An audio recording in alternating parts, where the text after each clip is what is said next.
twe nk'abanyarwanda twe nk'abanyafurika dukwiye guterwa ishema tugashimira perezida wacu n'ubuyobozi bwe bwiza ndetse akaba yaranatwubakiye stade nziza. The next time I come here, I want to see the next n'inzano ndifuza ko ikipe y'igihugu y'u Rwanda izaba iri gukina n'ikipe imwe mu zikomeye kuri uyu mugabane wa Afurika.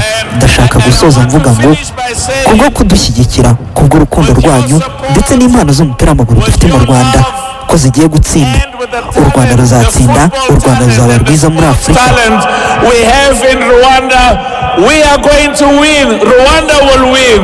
Rwanda will be one of the I just want to say ndashaka kubwira umuvandimwe wanjye Perezida Kagame, warakoze kubw'umuhate, warakoze kubw'urukundo, warakoze kubyo wigomye ukazamura ugatuma ubuzima bw'abanyarwanda buba bwiza muri Afurika, ukaba stade nziza nk'iyi. Nibyerekana urukundo rwawe ndetse n'umuhati wawe ku Rwanda n'abaturage b'u Rwanda.